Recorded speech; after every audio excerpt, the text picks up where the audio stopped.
Dimanche dernier, j'ai pu apporter une parole sur la multiplication, de multiplier l'onction qu'il vous a donnée, mais il veut aussi multiplier vos biens, vos finances, il veut aussi multiplier la libéralité et la prospérité dans votre vie, pour vous et pour vos enfants. Amen. Voilà. Ceux qui n'ont pas de travail, ceux qui n'ont pas forcément les finances qu'il faut pour accomplir les projets, même pour cette assemblée-là, je prie et je prophétise que le Seigneur va donner et multiplier. Le peu que vous avez, amenez-le au Seigneur. Il le multipliera. Au nom de Jésus. Amen, amen, amen. Merci Seigneur pour ta parole aussi, que tu veux multiplier dans les cœurs. Parce que même la plus petite graine, tu vas la faire pousser dans les cœurs des enfants. Parce que ce qui est dit de ta part, Seigneur, c'est vraiment une parole éternelle, une parole de vie, une parole qui vient de ton évangile, Seigneur, qui vient de ton royaume. Et que cette parole en nous puisse porter du fruit cet après-midi et jusque dans l'éternité. Au nom de Jésus. Amen. Amen. Amen. Seigneur.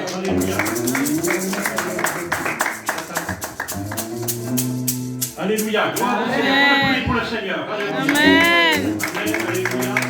L'Esprit de Dieu parle déjà tantôt d'une manière et il parle tantôt d'une autre. Alléluia. Amen. Nous devons écouter ce que l'Esprit dit aux églises. Alléluia. Et comme le frère nous l'a partagé, tant que nous sommes sur la terre, le Saint-Esprit est également sur la terre, puisque nous sommes le temple du Saint-Esprit. Alléluia. Le Saint-Esprit n'est pas à côté de nous, il est en nous, il est en toi, il est en moi. Et tant que tu es sur la terre, l'Esprit de Dieu est encore sur la terre. Quand tu seras enlevé, le Saint-Esprit sera également enlevé avec toi. Alléluia. D'où ce que dit la parole de Dieu. Après viendra les temps très difficiles, ce qu'on appelle la grande tribulation. Cet après-midi, le Seigneur m'a mis à cœur de vous parler dans Marc chapitre 24. Alléluia. Il a déjà été un peu cité tout à l'heure. C'est l'Esprit de Dieu. Alléluia. Le pasteur a cité quelques versets. C'est un thème tellement important, particulièrement dans les temps dans lesquels nous vivons aujourd'hui. Nous vivons des temps tellement importants, alléluia. Nous vivons des temps extraordinaires, même s'ils sont malheureux pour beaucoup de gens. Ils sont extraordinaires pour l'Église, pour le corps de Christ. Et les apôtres et les disciples, en leur temps, diront eux-mêmes qu'ils auraient voulu vivre pendant ces temps, alléluia. Et nous vivons ces temps, alléluia. Les temps qui vont certainement connaître l'enlèvement de l'Église, alléluia. Et les temps qui sont aujourd'hui, les prophéties qui s'accomplissent jour après jour sur la surface de la terre. Il suffit de regarder ce qui se passe en Israël. Depuis le 7 octobre, beaucoup de prophéties ont trouvé leur accomplissement. On dit plus de 14 prophéties se sont accomplies depuis le 7 octobre, depuis qu'il y a eu ce problème en Israël. Donc on va en parler un peu cet après-midi, c'est important, parce que le Seigneur désire, alléluia. Chantal a dit tout à l'heure, et le frère a dit également tout à l'heure, ce qui est important pour le Seigneur, ce n'est pas la quantité, ce n'est pas le nombre. Même si l'Église, le corps de Christ, est important dans le monde. J'ai l'occasion de le voir quand je voyage dans le monde entier. J'ai l'occasion de voir l'importance et la grandeur et l'immensité du corps de Christ. Alléluia. Jésus a dit, je bâtis l'Église et l'Église ne prévaudra pas, la mort ne prévaudra pas contre mon Église. Alléluia. Donc l'Église du Seigneur est construite, la bâtie. Il est celui qui veille sur elle, alléluia. Il est celui également qui en prend soin. Il est celui qui la nourrit. Il est celui qui l'arrose également, alléluia. Mais il est celui qui veut l'instruire également. Et pendant qu'on adorait tout à l'heure le Seigneur, alléluia.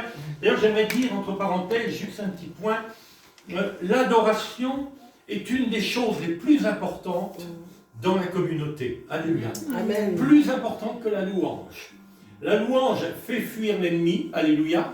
Donc la louange, c'est le bruit, c'est la puissance, c'est tout ce que vous voulez, alléluia. Amen. Contrairement à l'adoration qui va attirer, qui va amener la présence du Seigneur là où vous êtes. Alléluia. Amen. Amen. Si vous voulez de la présence du Seigneur, vous devez adorer le Seigneur. Alléluia. Adorer dans le calme, dans la tranquillité, dans la mouvance du vent du Saint-Esprit. Apprendre, quand j'entendais ces jeunes filles qui chantaient tout à l'heure, c'était extraordinaire, alléluia. Amen. Il ne fallait pas arrêter tout de suite, il fallait continuer dans cette mouvance, dans cet élan qui vous fait rentrer dans la présence de Dieu. Alléluia. C'est très important, alléluia, parce que Dieu parle, Dieu descend quand nous l'adorons. Alléluia. D'ailleurs, la parole dit qu'il cherche les adorateurs qui adorent en esprit et en vérité. Alléluia. Et quand nous adorons Dieu, eh bien Dieu descend et Dieu se manifeste par toutes sortes de manifestations. Alléluia. Amen. Manifestations angéliques, manifestations prophétiques, manifestations de guérison, de miracles, de signes et de prodiges. Alléluia. Gloire au Seigneur. Alléluia. Amen. Nous voulons voir dans Matthieu chapitre 24, alléluia, parce que nous voyons beaucoup de gens autour de nous et beaucoup se posent la question, mais est-ce bientôt la fin des temps? Est-ce bientôt la fin du monde? Non, ce n'est pas encore la fin du monde.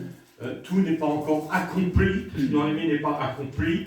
Et nous devons faire la différence entre le retour de Jésus-Christ, alléluia, et l'enlèvement de l'Église.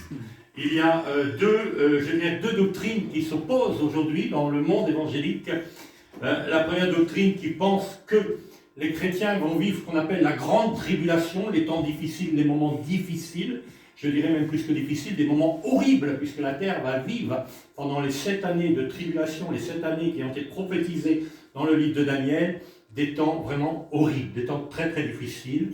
Et il y a une deuxième pensée chrétienne, qui est celle-là pour moi la plus juste, alléluia, qui dit que l'Église, le corps de Christ, donc on rappelle ce qu'est l'Église, le corps de Christ, alléluia, sera enlevé au début de la grande tribulation. Alléluia. Amen. Et quand nous voyons ce qui se passe aujourd'hui dans le monde, ayez les yeux fixés sur Israël.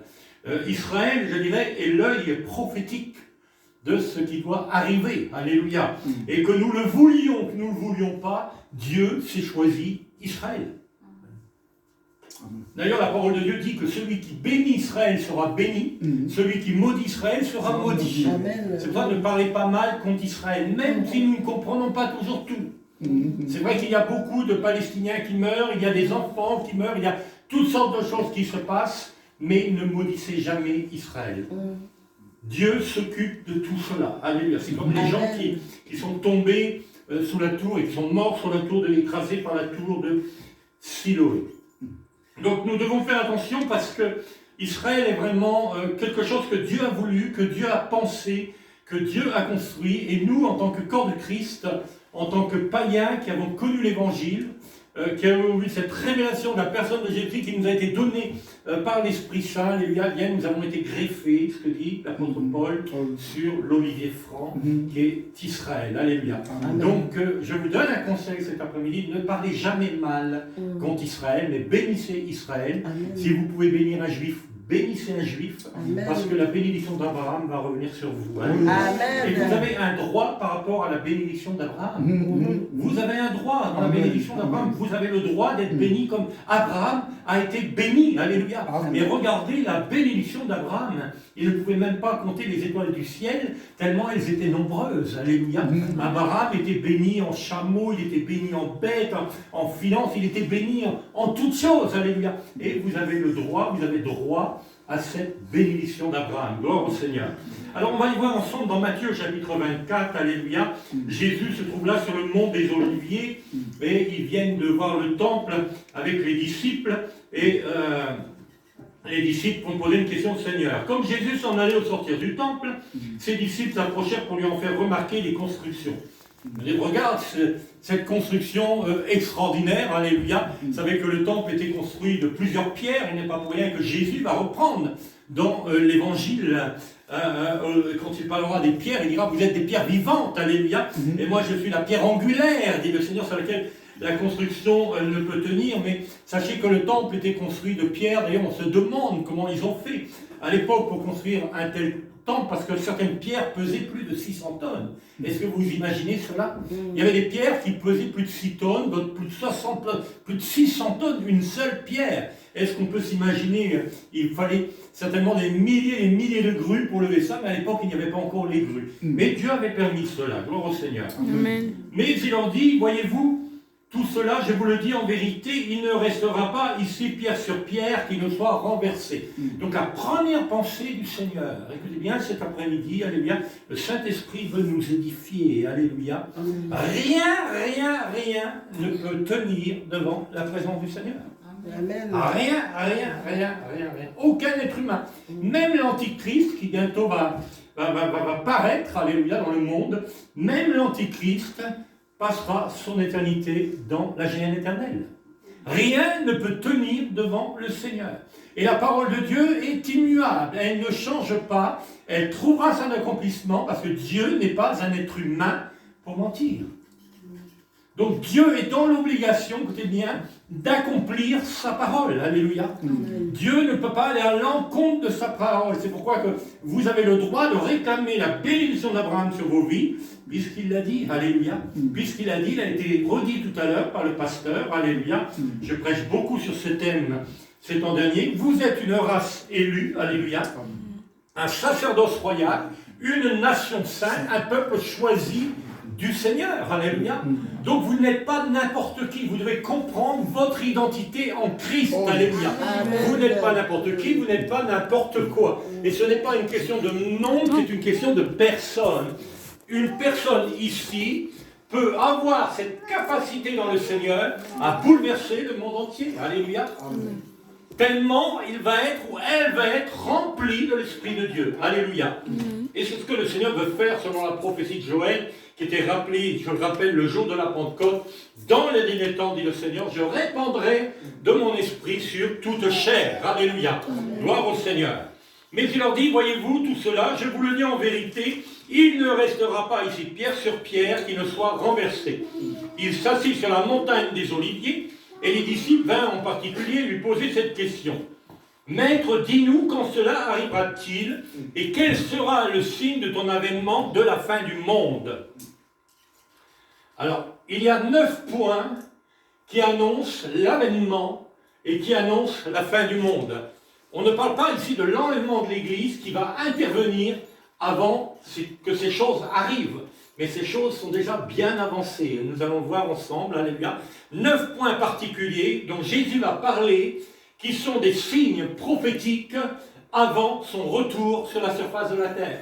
Lors de l'enlèvement de l'Église, ce n'est pas le retour de Jésus, alléluia, puisque la parole de Dieu nous enseigne dans l'Épître aux Thessaloniciens, chapitre 4, verset 16, que Jésus va descendre du ciel, alléluia, mais il ne va pas poser ses pieds sur la terre, alléluia, et que premièrement, tous les morts en Christ, il est bien écrit, tous les morts en Christ, cela veut dire tous les hommes et les femmes qui ont donné leur vie à Jésus-Christ et qui sont déjà enterrés dans leur tombe, vont sortir de leur tombe et vont se réveiller et vont partir à la rencontre du Seigneur. Alléluia, dans les airs. Ensuite, nous les vivants qui serons restés, nous serons également enlevés dans la présence du Seigneur. Alléluia. Donc nous allons partir à sa rencontre. Alléluia. Amen. Alors, Jésus va parler de ces signes qui vont arriver. En réalité, nous voyons au travers de cela que le croyant, le chrétien, a besoin de se donner à la parole de Dieu. Alléluia. Parce qu'aujourd'hui, il y a beaucoup de bruit, même prophétique. Beaucoup de gens se lèvent en tant que prophètes. Alléluia. Mais si vous ne connaissez pas la parole de Dieu, vous allez tomber dans le trou. Vous allez tomber dans la fosse. C'est pour ça que la parole de Dieu, la Bible dit que ta parole est une lumière à mes pieds, alléluia, une lampe sur mon sentier, alléluia, gloire au Seigneur. Alors il va s'asseoir, alors dis-nous quand cela arrivera-t-il et quel sera le signe de ton avènement de la fin du monde. Premièrement, Jésus leur répondit, prenez garde que personne ne vous séduise, car plusieurs viendront en mon nom, c'est moi qui suis le Christ, et séduiront beaucoup de gens. Il est très étonnant de voir que beaucoup de gens vont être séduits. Alléluia. Et il n'est pas dit les chrétiens ou les non-chrétiens. Il est dit beaucoup de gens vont être séduits par des esprits de séduction.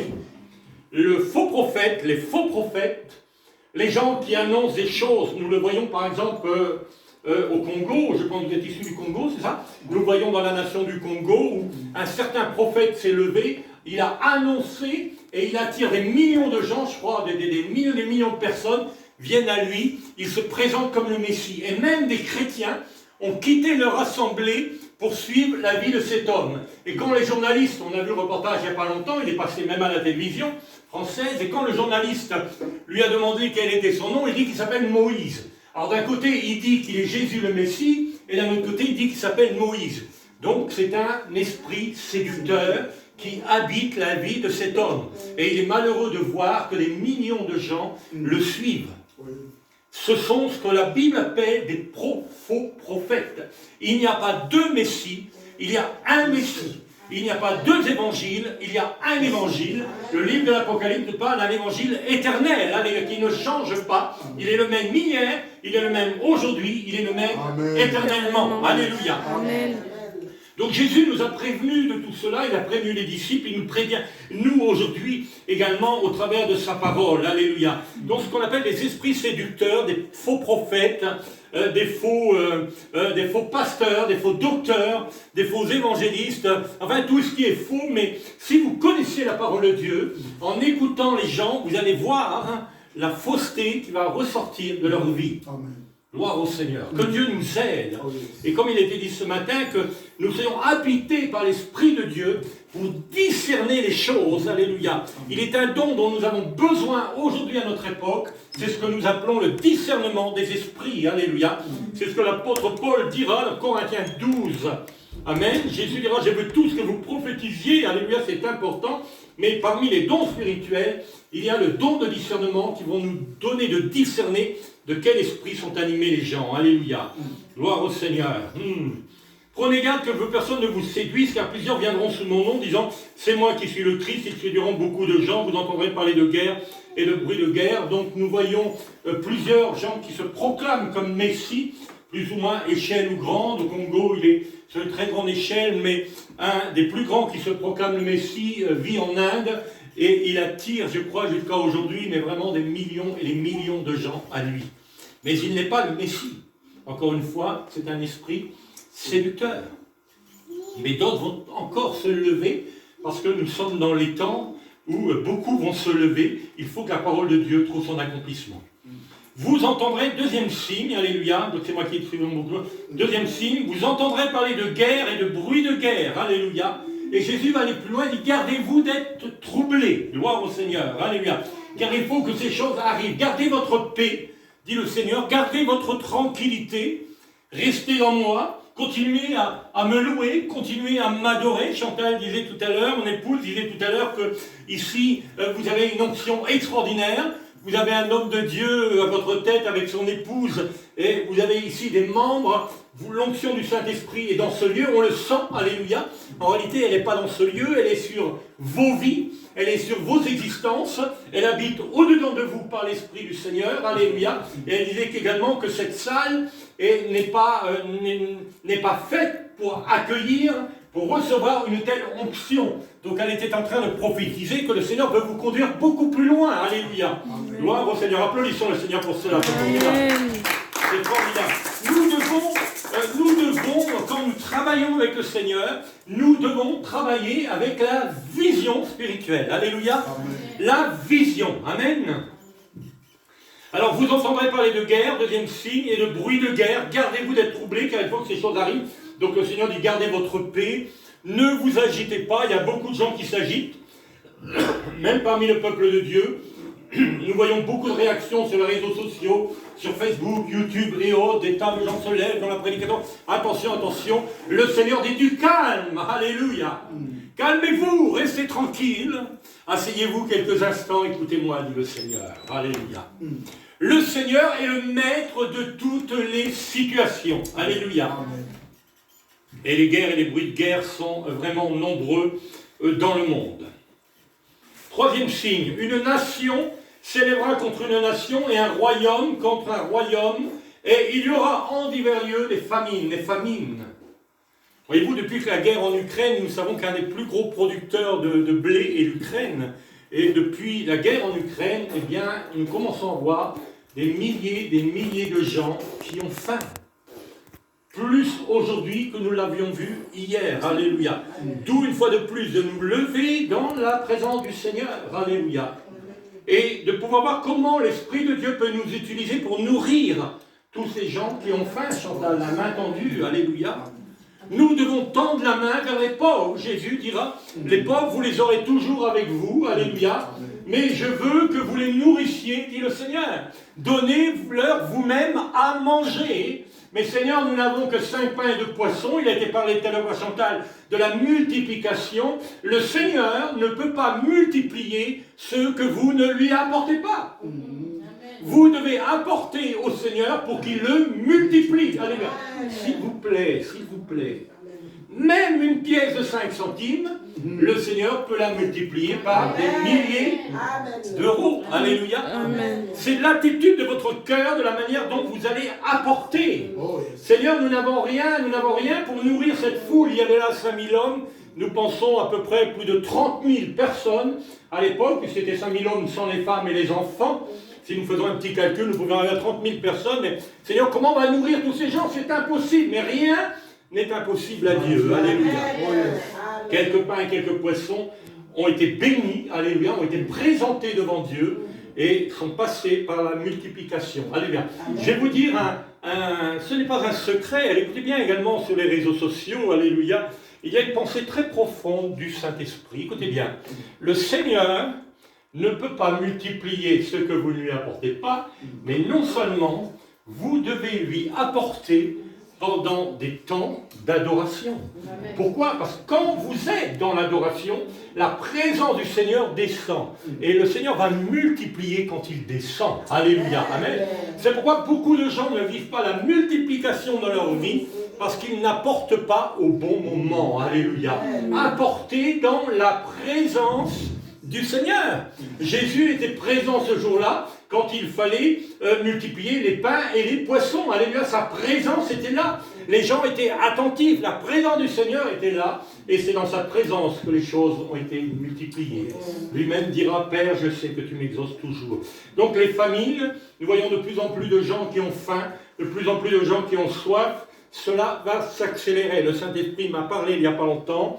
Il m'a dit, et cela a été confirmé, alléluia, il m'a dit, Guy, les choses vont s'accélérer maintenant. Donc nous allons vivre des temps d'accélération où les besoins des gens vont être de plus en plus nombreux, mais le Seigneur cherche un homme, cherche une femme, un jeune homme, une jeune fille qui va nourrir ces millions d'orphelins dans le monde et ces milliers de gens qui sont dans la famine, dans la faim et la soif. Ce sera peut-être toi. Alléluia. Alléluia. Gloire au Seigneur. Alléluia. Donc des famines, des tremblements de terre, quatrièmement, alléluia. Nous voyons de plus en plus de tremblements de terre et nous voyons ces derniers mois comment le changement climatique est en train d'intervenir même en Europe. Même en Europe, le vent n'arrête pas de souffler depuis plusieurs jours. Vous voyez ce qui se passe dans le nord de la France, toute la côte belge, la côte du Nord, Calais, Dieppe, etc. Combien de gens sont en route de tout perdre à cause des inondations? Dieu est au contrôle de toutes choses. Alléluia. Les tremblements de terre, ils sont de plus en plus nombreux. Et nous savons que la France est une des nations sous laquelle passe une faille terrible. Et si un jour il y a un tremblement de terre très fort, cela va être des temps très très difficiles pour la France.